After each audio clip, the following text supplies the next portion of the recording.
أما بعد فأعوذ بالله من الشيطان الرجيم إنما يتقبل الله من المتقين وقال سيدنا رسول الله صلى الله عليه وسلم اتق الله حيثما كنت آمنت بالله صدق الله مولانا العلي العظيم وصدق رسوله النبي الكريم ونحن على ذلك لمن الشاهدين والشاكرين والحمد لله رب العالمين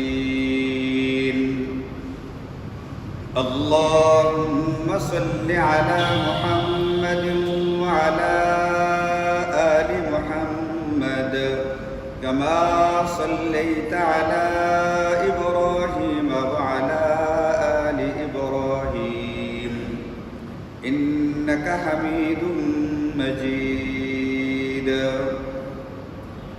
اللهم بارك على محمد وعلى آل محمد كما باركت على إبراهيم وعلى آل إبراهيم إنك حميد مجيد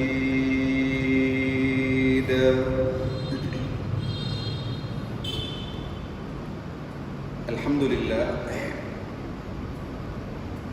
দেখতে দেখতে জিলহজের প্রথম যে দশক, জিলহজ মাসের প্রথম যে 10 দিন সম্পর্কে আমাদের আলোচনা চলছিল, অতি ফজিলতপূর্ণ, গুরুত্বপূর্ণ, বরকতপূর্ণ যে দিনগুলো প্রায় শেষ দিকে, শেষ পর্যায়ে। প্রথম দশক তো শেষ, আজকে 11তম দিন চলছে। এখনই যে প্রথম 10 দিনের ফজিলত এবং প্রথম 10 দিনের যে আমলগুলো গেল বা যাচ্ছে এই জন্য বললাম যে কুরবানির কিন্তু এখনো 2 দিন বাকি আছে। কথার কথা, কোনো ব্যক্তি যদি গতকালকে কুরবানি করে থাকতে না পারে, আজকে করতে পারবে, আগামীকালকেও সূর্যাস্ত পর্যন্ত সময় রয়ে গেছে, ইচ্ছা করলে করতে পারবে। হাজি সাহেবান যারা এখন আছেন মক্কা মিনাতে, তারা আজকেও পাথর মারবেন, জাওয়ালের পূর্বে আজকে পাথর মারবেন। পাথর মারার পরে গিয়াবুল হজের কার্যক্রম আজকে শেষ হবে। এরপরেও কিছু কাজ বাকি থাকে, টুকটাক যেগুলো পরে করা যায়। কারণ এই যে বছর গেল, বছর আসলো, আমরা জিলহজের আমলগুলো করার চেষ্টা করলাম, কিছু কিছু আমল করলাম। এটা শুধুমাত্র জিলহজের প্রথম দশকে আসবে, প্রথম দশকে করা হবে, প্রথম দশক শেষ, এর আমলও শেষ, এমনকি তার রেশটাও শেষ হয়ে যাবে। কোরআন সুন্নাহর বর্ণনা ভঙ্গি এমনটা আমাদেরকে বলে না, বরং কোরআন সুন্নাহর বর্ণনা ভঙ্গি আমাদেরকে বলে এটা জিলহজের প্রথম দশকে যে আমলগুলো করা হবে, এই আমলগুলোর রেশ বা আমলগুলোর যে শেষ অংশ যেটা, এটা তোমার জিন্দেগিতে থেকে যেতে হবে। বাকি জিন্দেগিতে এই যে আমলগুলো আছে, আমলগুলোর চর্চা তোমার জীবনে থাকতে হবে। যেমন কুরআনুল কারীমের মধ্যে আল্লাহ তাআলা হযরত ইব্রাহিম আলাইহিস সালাতু ওয়াস সালাম বহু ঘটনা, বহু কথাবার্তা তিনি আলোচনা করেছেন, উল্লেখ করেছেন। এই সমস্ত কথাবার্তাগুলোর ভিতরে কুরবানির ব্যাপারটা গুরুত্বপূর্ণ একটা ব্যাপার।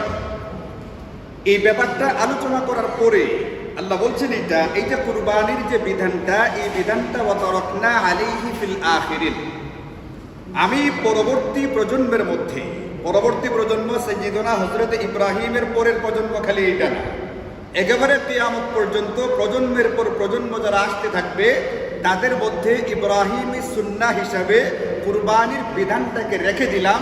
এবং ইব্রাহিম যে ঢঙ্গে, যে আন্দাজে কুরবানিটা করলেন, কুরবানির উপর তিনি আমলটা করলেন, এইভাবে যারা আমলটা করবে, আল্লাহ বলছেন যে কাযালিকা নাজজিল মুহসিনিন, কিয়ামত পর্যন্ত যারাই ইব্রাহিমের মতো করে করবে, আমি ইব্রাহিমকে যেরকম পুরস্কৃত করেছি, কিয়ামত পর্যন্ত তাদেরকে আমি পুরস্কৃত করব।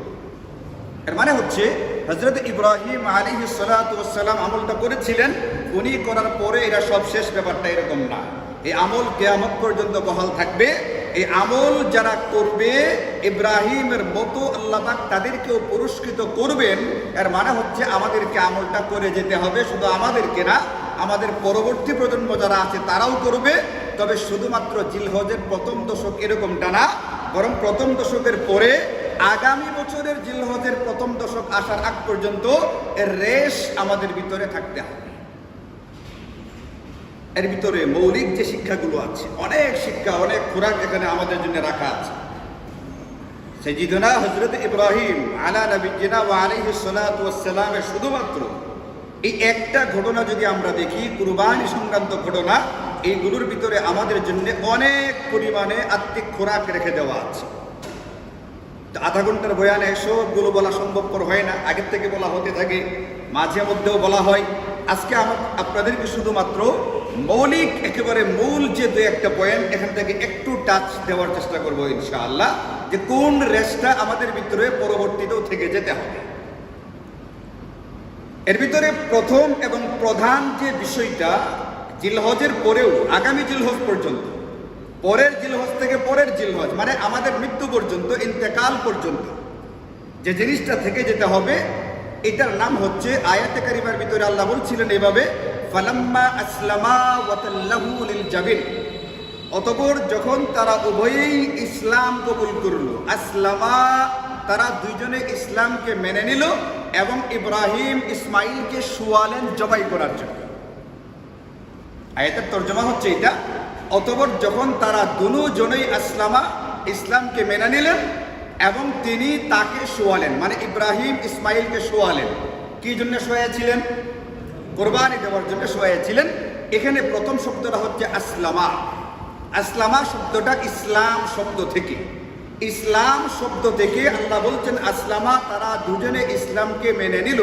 আচ্ছা, আপনারা বলেন, আল্লাহ তাআলা যখন হযরত ইব্রাহিম আলাইহিস সালাতু ওয়াস সালামকে কুরবানি করার হুকুম দিলেন এবং হযরত ইব্রাহিম ইসমাইল আলাইহিস সালামকে ব্যাপারটা বললেন, বলার পরে তিনি বললেন, আপনার রব আপনাকে যা হুকুম করেছে আপনি করেন, মানে আমাকে আপনি জবাই করেন। এরপরে দুনো বাপ বেটা মিলে যখন জবাই করার জন্য, জবাই হওয়ার জন্য একটা জবাইয়ের স্থানে গেলেন, তখনই কি তারা প্রথম মুসলমান হয়েছিলেন না আগেই ছিলেন? তাহলে এই সময় তারা ইসলাম গ্রহণ করলেন, মানে এটা কি? এখানে ইসলাম গ্রহণ করা অর্থ না, এখানে অর্থ হচ্ছে তারা ইসলামটাকে নিজের জিন্দেগিতে, ইসলামের যে দাবি বা চাহিদা, এইটাকে এই কুরবানি করার ক্ষেত্রেও গ্রহণ করে নিলেন। আল্লাহ পাকের হুকুমের সামনে পরিপূর্ণভাবে, পরিপূর্ণ রূপে আত্মসমর্পণ করলেন। জবাই করবেন হযরত ইব্রাহিম, জবাই হবেন হযরত ইসমাইল।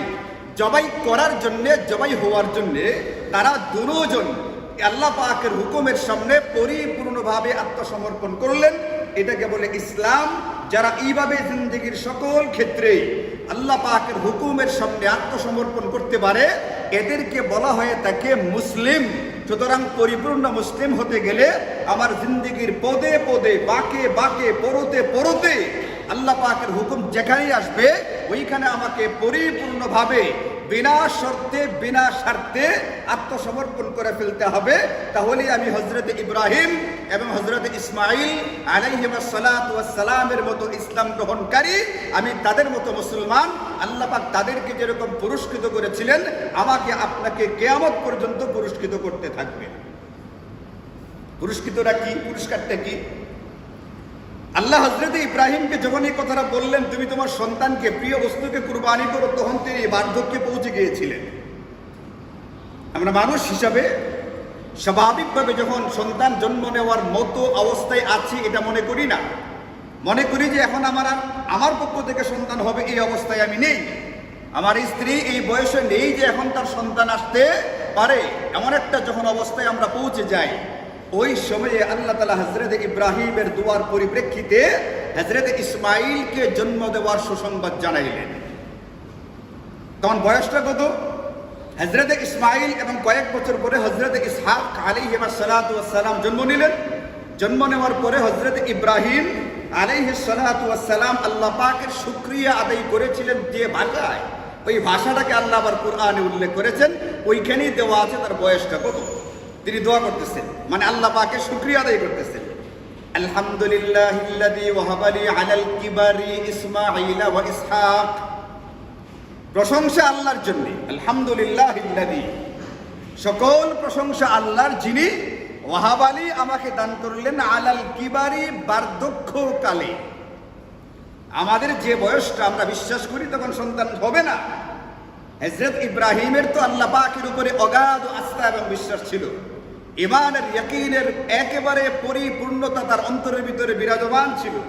তিনি বার্ধক্যকালেও দোয়া করলেন যে আমার তো সন্তান দরকার, আমার বয়স হয়ে গেছে, আমার পরবর্তীতে আমার যে দায়িত্ব উম্মার কাছে দাওয়াত এবং ইসলামের বাণী পৌঁছে দেওয়া, এটা পৌঁছে দেওয়ার জন্য আমার ওয়ারিস, উত্তরাধিকার দরকার।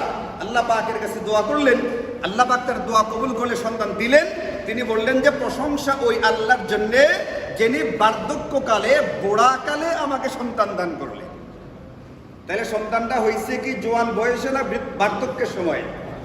এটা কুরআনুল কারীমের আয়াতের মধ্যেই আল্লাহ পাক দিয়ে রাখছেন। আল্লাহ পাক উল্লেখ করে দিয়েছেন হযরত ইব্রাহিমের এই কৃতজ্ঞতার যে বাক্যটা, এটা তিনি উল্লেখ করলেন। এর মানে আমাদের জিন্দগিতে পদে পদে আল্লাহ পাকের শুকরিয়া আদায় করা উচিত। এই পিচ্চিটারে ঈদের দিন আমি একটা কি জানি দিলাম আর কি, আমার সাথে মুসাফা করছে। মুসাফা করার পরে আমি তাকে একটু সালামি দিলাম। সালামি দেওয়ার পরে এই পিচ্চি আমার বলে, হুজুর শুকরিয়া। অনেক বয়স্ক মুসল্লি আমাকে এই পর্যন্ত শুকরিয়া বলে না, এই পিচ্চিটা আমাকে বলতেছে শুকরিয়া। আইমান না আদনা, হ্যাঁ আইমান। তো আল্লাহ পাকের কৃতজ্ঞতা আদায় করতে হবে। এটা আমাদেরকে কোরআন সুন্নাহর ভিতরে বিভিন্নভাবে শেখানো হয়েছে। ইব্রাহিমের ঘটনা থেকে এটা একটা ব্যাপার, কিন্তু আগেই বলছি সবগুলো বিষয় আজকে আমার আলোচনার বিষয় না। শুকরিয়া যে আদায় করতে হয় আল্লাহ পাকের, শুকরিয়া আদায় করতে হয় মানুষের মধ্যে থেকে যারা উপকার করে তাদের, এটা আমাদেরকে শেখানো আছে, ওটা ভিন্ন আলোচনা একটা। হযরত ইব্রাহিম আলাইহিস সালাতু ওয়াস সালাম যে আল্লাহ পাকের শুকরিয়া আদায় করলেন, ওখানে বলে দেওয়া হলো বার্ধক্যকালে আমাকে আল্লাহ পাক সন্তান দিলেন। ইন্না রাব্বি লাসামিউদ দুআ, নিশ্চয়ই আমার প্রতিপালক দোয়া কবুলকারী। এখানে আরেকটা শিক্ষা আছে আমাদের জন্য। আমার দৃষ্টিতে যখন একটা ব্যাপার অসম্ভব হয়ে যায়, আমি আমার দিক থেকে চিন্তা না করে আল্লাহ পাকের জন্য কোনো কিছুই অসম্ভব না, ওই হিসাবে আমি আল্লাহ পাকের কাছে দোয়া করতে পারি। আস্থা নিয়ে, বিশ্বাস নিয়ে আল্লাহ পাকের কাছে বলি, যদি আল্লাহ পাক সেটাও শোনেন, সেটাও কবুল করেন। আর আমি যদি মনে করি না এটা তো একটা অসম্ভব ব্যাপার, কিভাবে হয় এটা, 85 বছর বয়স, 98 বছর বয়স, 100 বছর বয়স, এখন আর কি সন্তানাদি হবে, এই একটা চিন্তা করে দোয়া করে বাদ দিয়ে দিলাম, না এটা হবে না। আমি আমার দিক থেকে চিন্তা করলে হবে না, চিন্তা করতে হবে আল্লাহ পাকের দিক থেকে। তার জন্য কোনো কিছুই অসম্ভব না। ইব্রাহিম যদি হতাশ হয়ে দোয়া করা বন্ধ করতেন, তাহলে তো ব্যাপারটা ঘটতো না, সন্তান হইতো না, ইতিহাস তৈরি হইতো না। এই যে ইতিহাস তৈরি হলো সারা পৃথিবীতে, এই মৌসুমে হযরত ইব্রাহিমের এই ইতিহাস নিয়ে আলোচনা হচ্ছে, শিক্ষণীয় বিষয়গুলোকে বের করা হচ্ছে, এগুলোর উপরে আমল করার জন্য আহ্বান জানানো হচ্ছে। মানুষ এইগুলোর উপরে আমল করতে গিয়া কোটি কোটি টাকা, কোটি কোটি পশুকে সারা পৃথিবীতে কুরবানি করা হইতেছে না। তিনি ইতিহাস তৈরি করে গেছেন। বার্ধক্যকালে দোয়া করেছেন, আল্লাহ পাক বার্ধক্যের কালেই তাকে সন্তান দিয়েছেন। সন্তান দেওয়ার পরে সন্তানটা আস্তে আস্তে বড় হইতে শুরু করছে। বড় হইতে হইতে যখন এতটুকু বয়সে পৌঁছে, মুফাসসিরিনে কেরাম বলেন তখন তার বয়স হলো 13 বছর বয়স। কেমন বুঝেন? তখন বাবার হাত ধরে বাচ্চা বস্তিতে যায়, বাবার হাত ধরে বাচ্চা ঈদগাহে যায়, বাবার হাত ধরে বাচ্চা টুকটাক বাজার করতে যায়, টুকটাক কাজে করবে, পিতামাতাকে সহযোগিতা করে, চুরাচুরি দৌড়াদৌড়ি করে, বাবার অসুস্থ হলে সে তাকে সেবা করার মতো একটু অন্তত আগ্রহটা দেখাই যে আমি এই কাজটা করে দেওয়ার চেষ্টা করি। যখন হযরত ইব্রাহিম আলাইহিস সালামের দয়া মায়া প্রেমটা সন্তানের প্রতি বাড়তে বাড়তে প্রচন্ড রকমের বাড়তে শুরু করলো, ঠিক ওই মুহূর্তে আল্লাহ পাক বললেন, ইব্রাহিম তুমি তোমার প্রিয় বস্তুটাকে আমার উদ্দেশ্যে, আমার জন্য কুরবানি করে ফেলো। একটা হলো জন্মের পরপরই যদি হইতো, এখনো তেমন একটা মায়া জন্মায় নাই, তেমন একটা কিছু হয় নাই, অথবা আরো যদি 8-10টা পোলাপান থাকতো আগের থেকে, এমন যদি হইতো তাও একটা কথা ছিল, এমনটাও না। একতলো আগের কোনো সন্তান নাই, সন্তান হয়েছে একবারে বুড়াকালে গিয়া। আবার যখন সন্তান জন্ম নেওয়ার পরে 12-13 বছরে গিয়ে উপনীত হয়েছে, ফালাম্মা বালাগা মাআহু সায়া, এখন ওই সন্তান বাবার সঙ্গে এখানে সেখানে দৌড়াদৌড়ি ছোটাছুটি করে। এমন একটা মুহূর্তে আল্লাহ পাক বললেন, আপনি আপনার প্রিয় বস্তু, প্রিয় সন্তানকে কুরবানি করেন। ওই সময় ইচ্ছা করলে হযরত ইব্রাহিম আলাইহিস সালাতু ওয়াস সালাম, যেহেতু এই ওহীটা তিনি পেলেন স্বপ্ন যুগে, ইচ্ছা করলে এটার একটা ব্যাখ্যা দাঁড় করাতে পারতেন। তিনি এইভাবে এটাকে পাশ কাটাবার চেষ্টা করতে পারতেন। আরে স্বপ্নে তো মানুষ কত কিছুই দেখে, স্বপ্ন তো স্বপ্নই, ঘুমের ঘুরে কি দেখছি না দেখছি ওটা বাদ দিয়ে তিনি ইচ্ছা করলে পাশ কাটানোর চেষ্টা করতে পারতেন না। এটা এরকম না হলে অসুবিধা নেই। যেমন আমরা বলি এই যুগে সব কিছু চলে না, এই যুগে ১৫০০ বছর আগের আইন চলে না, এই যুগে ১৫০০ বছর আগের আইন এটা মধ্যযুগীয় আইন, এই আইন দিয়ে আমরা চলতে পারি না। এখন আমরা আর মধ্যযুগে বসবাস করছি না। এমন একদল লোক আছে না যারা কোরআন সুন্নাহর নীতিগুলোকে এইভাবে কটাক্ষ কটূক্তি করার দুঃসাহস দেখায়, অথচ এই আইনগুলো যে পরিমাণ কার্যকর এবং যে পরিমাণ সুফল বয়ে আনতো এই বর্তমান ব্রিটিশ আইন তার ধারে কাছে দূরের কথা, 100 মাইল দূর থেকে আরো বেশি দূরে হবে। এইগুলো কোনো কার্যকর আইন না যে আইনে বর্তমানে দেশ চলছে। যদি চলতো গত 10-15 দিনে যে ভয়াবহ ঘটনাগুলো সংঘটিত হয়েছে, এইগুলোর একটা ঘটাইবার মতো কোনো ধর্ষক, কোনো খুনি, কোনো হত্যাকারী এটা করবার মতো সাহসী তার কুলাইতো না। কিন্তু কার্যকর আইন নেই। হযরত ইব্রাহিম এদের মতো পাশ কাটান নাই। ইব্রাহিম ব্যাখ্যা দাঁড় করাবার চেষ্টা করেন নেই। আল্লাহ পাকের হুকুম স্বপ্ন যুগে পাইছেন, তারপরেও আল্লাহ পাকের হুকুম তিনি এটাকে বাস্তবায়ন করবেন। বাস্তবায়ন করতে গিয়ে চিন্তা করেন এমন বড় একটা ঘটনা ঘটানো হবে, নিজের সন্তানকে জবাই করা হবে। এখানে সন্তান আছে, বড় হয়ে গেছে, 13 বছর বয়স, একেবারে বুঝে না এমন তো না। 13 বছর বয়স মোটামুটি তার বুঝ জ্ঞান হয়ে গেছে, তার গায়ে মোটামুটি শক্তি সামর্থ্য তৈরি হয়ে গেছে, তার মা আছে, তার আত্মীয় স্বজন আছে। আমি যদি কুরবানি করতে যাই অন্যরা এখানে বাধা হয়ে দাঁড়াতে পারে, প্রতিবন্ধকতা সৃষ্টি করতে পারে। তিনি চিন্তা করলেন আল্লাহ পাক হুকুম করেছেন কুরবানি করবার জন্য, কুরবানি করব তো আমি ঠিকই, কিন্তু এইটা কিভাবে করা যাবে? একটা হচ্ছে বিনা বাধায় আমি কাজটাকে করে ফেলবো, তাহলে এক রকমের প্রস্তুতি। আর যদি কেউ বাধা দেওয়ার চেষ্টা করে তাহলে আরেক রকমের প্রস্তুতি। আমার প্রস্তুতিটা কোন রকমটা লাগবে এটা বুঝবার জন্য তিনি ছেলেকে বলেন, ইয়া বুনাইয়া, এই প্রিয় বৎস, বাবা শোনো একটা কথা, আমি তো স্বপ্নে দেখছি যে আমি তোমাকে জবাই করতেছি। নবীর ছেলে নবী, তাদের দুজনেরই জানা আছে নবীগণ স্বপ্নে যুগে যা পেয়ে থাকেন, যা বুঝে থাকেন, এটা ওয়াহি হয়ে থাকে। নবীদের স্বপ্ন এটা ওয়াহি। হযরত ইসমাঈল আলাইহিস সালাতু ওয়াস সালাম চমৎকার করে উত্তর দিলেন, ইয়া আবাতি ইফআল মা তুমার, আপনাকে যা আদেশ করা হয়েছে আপনি সেটাকে বাস্তবায়িত করুন। এর মানে হযরত ইসমাঈলও আল্লাহ পাকের হুকুমটাকে মেনে নিয়েছেন না নেন নাই? তিনি কি জবাই হওয়ার জন্য প্রস্তুত না? প্রস্তুত না? প্রস্তুত। এখন ইব্রাহিম মোটামুটি বুঝলেন যে না, আমাকে আমার পরিবার, আমার সমাজের সঙ্গে মোকাবেলা করে এরপরে আল্লাহ পাকের হুকুমকে বাস্তবায়ন করতে হবে না। আমিও তৈরি আছি, যাকে কুরবানি করা হবে সেও তৈরি আছে, ক্ষেত্রটা মোটামুটি পরিবেশটা ঠিকঠাকই আছে। অসুবিধা হলো এটা, মূল কুরবানি করার সময়, জবাই করার সময় না জানি কোনো অসুবিধা হয়ে যায়। অসুবিধা কি হতে পারে? ভিতর থেকে সন্তানের প্রতি প্রচন্ড মায়া জেগে উঠতে পারে, প্রচন্ড ভালোবাসা জেগে উঠতে পারে। এরকম একটা বাধা তৈরি হওয়ার সুযোগ আছে। হযরত ইসমাঈল আলাইহিস সালাম সন্তান তার বাবাকে পরামর্শ দিলেন, আপনি আপনার চক্ষুগুলোকে বাঁধেন, আপনি আমাকে অন্যদিকে ফিরাইয়া, আমার চেহারাকে অন্যদিকে দিয়া এরপরে জবাই করেন। একদিকে আপনার চোখের ভিতরে আমাকে দৃষ্টি দিতে হবে না, অন্যদিকে আপনার চোখগুলো বন্ধ থাকার কারণে মায়া দয়া প্রেম ওই সময় জেগে উঠে আপনাকে আল্লাহ পাকের হুকুম বাস্তবায়ন করতে তেমন একটা বাধাও দিবে না।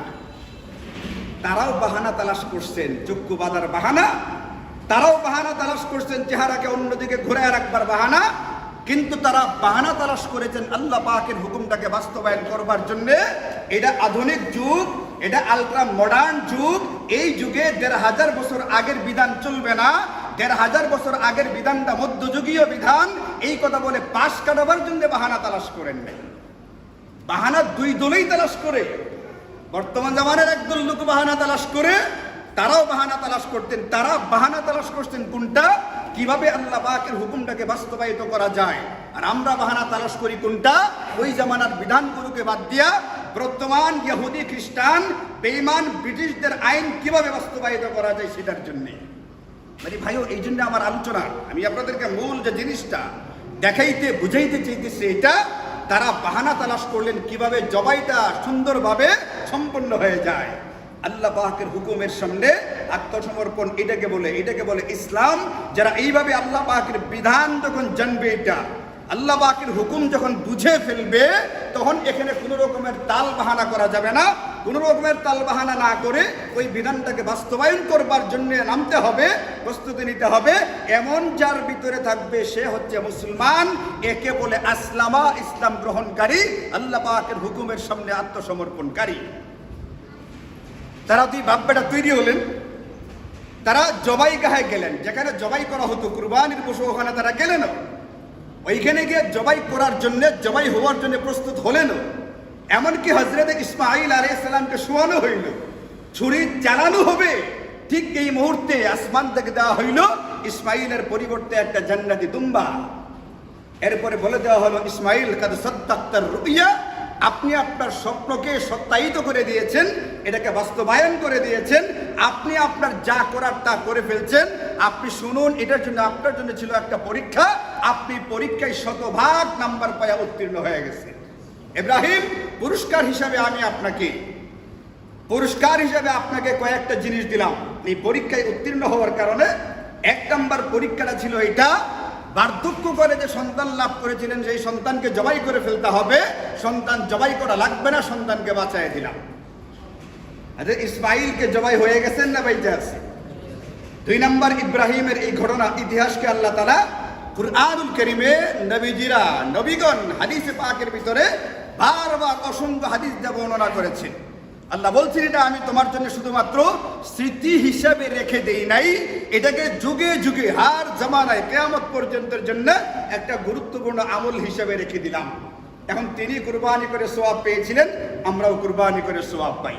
হুবহু একটা আমল হয়ে গেছে, জরুরি আমল হিসেবে দেয়া হইল। আর পরকালের সওয়াব, পরকালের পুরস্কার তো আল্লাহ পাক যা দিবেন, এটা কোনো বান্দা ক্যালকুলেশন করে, হিসাব নিকাশ করে ধরতে বুঝতে পারবে না। এই জন্য আল্লাহ বলছেন, লাহুম আজরুন গায়রু মামনুন, তাদের জন্য পুরস্কার দেওয়া হবে, এটা অগণিত, অপরিসীম, এটা বুঝবার মতো কোনো ধরনের হিসাব রক্ষক এই পৃথিবীতে তৈরি হয় নাই। আর ইব্রাহিম আর ইসমাঈল যেইভাবে আল্লাহ পাকের হুকুমের সামনে আত্মসমর্পণ করলেন, নিজেদেরকে সারেন্ডার করে দিলেন, আল্লাহ শেষে বেলায় একটা কথা বলে দিলেন, যদি পৃথিবীতে যুগে যুগে কিয়ামত পর্যন্ত কোনো মানুষ আল্লাহ পাকের হুকুমের সামনে, যে কোনো হুকুম হবে সেটা, আল্লাহ পাকের হুকুম যখন জানবে যে এটা আল্লাহর হুকুম, এটা নবীজির সুন্নাহ, এরকম কোনো হুকুম যখন জানবে, আর জানবার পরে সে যদি এইভাবে আত্মসমর্পণ করতে পারে, আল্লাহ বলছেন, ইন্না কাযালিকা নাজজিল মুহসিনিন, এমন সৎ কর্মশীল লোকদেরকে আমি যুগে যুগে হার জামানায় ইব্রাহিমের মতো পুরস্কৃত করব।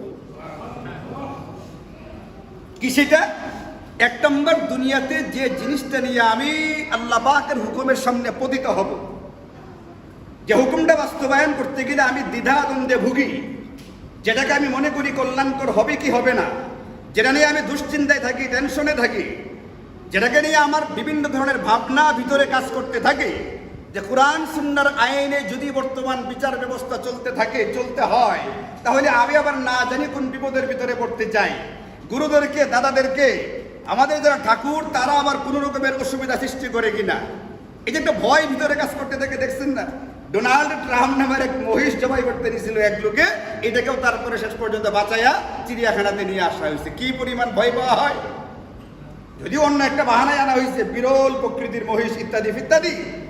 এখন আমি যদি চিন্তা করি, আমি যে জিনিসটাকে নিয়ে টেনশনে পড়ি, দুশ্চিন্তায় পড়ি, ভাবনায় পড়ি, আল্লাহ হযরত ইব্রাহিম আলাইহিস সালামের ঘটনাতে বুঝাইছেন, 1 নম্বর, ওই বিপদ থেকে দুনিয়াতে আল্লাহ পাক তোমাকে উদ্ধার করবেন।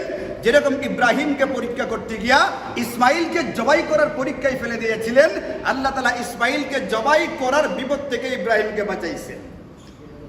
বলেন হুকুমটা কি ছিল? হযরত ইসমাঈল আলাইহিস সালামকে জবাই করার না, শেষ পর্যন্ত যখন তিনি পরীক্ষায় আত্মসমর্পণ করলেন, পরীক্ষায় নামলেন, তিনি পরীক্ষা দিতে যখন নেমে গেলেন, আল্লাহ পাক কি ইসমাঈলকে জবাই হইতে দিয়েছেন না বাঁচাইছেন?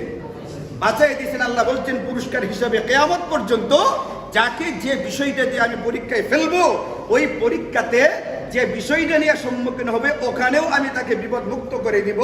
আর পরকালে এটার কোনো হিসাব নিকাশ নাই। এটা দুনিয়ার মানুষকে হিসাব করে বোঝানো সম্ভবপর না। খালি এটা বুঝো, আল্লাহ পাক তোমাকে অসংখ্য অগণিত পুরস্কারে পুরস্কৃত করবেন। শুধুমাত্র আল্লাহর উপরে আস্থা আর বিশ্বাসটাকে রাখার চেষ্টা করো। এটার নাম হচ্ছে ইসলাম। ইন্নাদ-দীনা ইনদাল্লাহিল ইসলাম। আল্লাহ বলছেন তোমাদেরকে যে দিন দিয়েছি, যে ধর্মটা দিয়েছি, যে জীবন ব্যবস্থাটা তোমাকে দিয়েছি, এর নামই হলো ইসলাম। ইসলাম শব্দের শাব্দিক অর্থই হলো বিনা শর্তে, বিনা স্বার্থে, কোনো রকমের চিন্তা ভাবনা ছাড়া, কোনো রকমের দ্বিধাদ্বন্দ্বে ভোগা ছাড়া আল্লাহ পাকের হুকুমের সামনে আত্মসমর্পণ করে ফেলা। আল্লাহ বলছেন জবাই করতে, বাস জবাই। আল্লাহ বলছেন কোরআন দিয়ে দেশ চালাও, বাস দেশ চালাইতে হবে। আল্লাহ বলছেন শরঈ পর্দা করো, বাস সর্দি পর্দা করে ফেলতে হবে। আল্লাহ বলছেন সন্তানকে সুশিক্ষায় শিক্ষিত করো, বাস তাকে সুশিক্ষা দিয়ে ফেলতে হবে।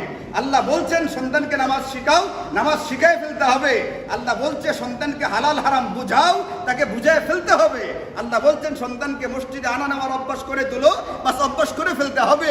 আল্লাহ যখন যেখানে যে হুকুমটা করবেন এটাকে মেনে নেওয়ার নাম হচ্ছে ইসলাম। এই মেনে নেওয়াটা যার জিন্দেগির মধ্যে থাকে তাকে বলে মুসলিম। মুসলিম শব্দটা ইসলাম শব্দ থেকে, যার ভিতরে ইসলাম থাকে তাকে বলে মুসলিম। যার কাছে দুধ আছে তাকে বলে দুধওয়ালা। বলেন একজনে বাজারে আম বিক্রি করে, তাকে কি দুধওয়ালা বলে কেউ ডাকে? তাকে দুধওয়ালা বলে ডাকে না, কারণ তার কাছে দুধ নাই, তার কাছে দুধই আছে, আম আছে। বাজারে যে আম বিক্রি করে তাকে কি বলে? ফলওয়ালা, ফল বিক্রেতা। তাকে দুধওয়ালা বলে না, কারণ তার কাছে দুধ নেই, তার কাছে ফল আছে।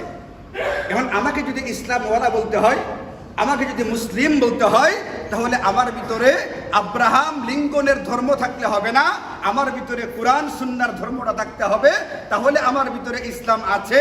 এই ইসলাম থাকবার কারণে আমি মুসলিম, আর নতুবা আমি নামে মুসলিম আব্দুর রহমান আব্দুর রহিম, বাস্তবে আমার ভিতরে ইসলাম নাই। ইসলাম না থাকবার কারণে আমি মুসলিমও না। আরে সবটা না থাকলে তো গতি নেই। কিছু কিছু যদি থাকে আর কিছু কিছু যদি না থাকে তাহলেও বিশাল অসুবিধা। আল্লাহ বলছেন উদখুলু ফিস-সিলমি কাফা, মানবা জিন্দেগীর সকল ক্ষেত্রে মানো, শুধুমাত্র নামাজ রোজার ক্ষেত্রে না, পাঞ্জাবি পায়জামার ক্ষেত্রে না, হালাল হারাম, জায়েজ নাজায়েজ, অর্থনীতি, রাজনীতি, পরিবার নীতি, মৃত্যুর পরের যে বিষয়গুলো থাকে, পারিবারিক যে বিষয়গুলো থাকে, জিন্দেগীর সকল ক্ষেত্রে ইসলামকে যদি মানো তাহলে তুমি ইসলামওয়ালা, তাহলে তুমি মুসলিম। এই জন্য সাইয়্যিদুনা হযরত ইব্রাহিম এবং হযরত ইসমাঈল আলাইহিস সালাতু ওয়াস সালামের ঘটনা থেকে আমি আপনাদেরকে আজকে ঈদের পরের দিন যে মূল বিষয়টা আলোচনা করতে চেয়েছি, বোঝাতে চেয়েছি, এটা জিলহজের প্রথম দশক তারিখ হিসাবে শেষ, জিলহজের আমলগুলো ওই তারিখ হিসাবে শেষ, কিন্তু কোরআন সুন্নাহর বর্ণনা ভঙ্গি আমাদেরকে বলছে জিলহজের এই আমলগুলোর রেশ আমাদের ভিতরে সারা বছর থেকে যেতে হবে। এই রেশগুলোর ভিতরে অন্যতম একটা আমল হচ্ছে আমার জিন্দেগীর সকল ক্ষেত্রে আল্লাহ পাকের বিধানের সামনে পরিপূর্ণ রূপে আত্মসমর্পণ করতে হবে। ইনশাআল্লাহ রাজি আছি? দেখা যাবে কোনো কোনো ক্ষেত্রে। আল্লাহ তাআলা তৌফিক দান করুন সকলকে। জিন্দেগীর সকল ক্ষেত্রে যদি কি করতে পারি, আত্মসমর্পণ করে ফেলতে পারি। ওয়া আখিরু দাওয়ানা আনিল হামদুলিল্লাহি রাব্বিল আলামিন।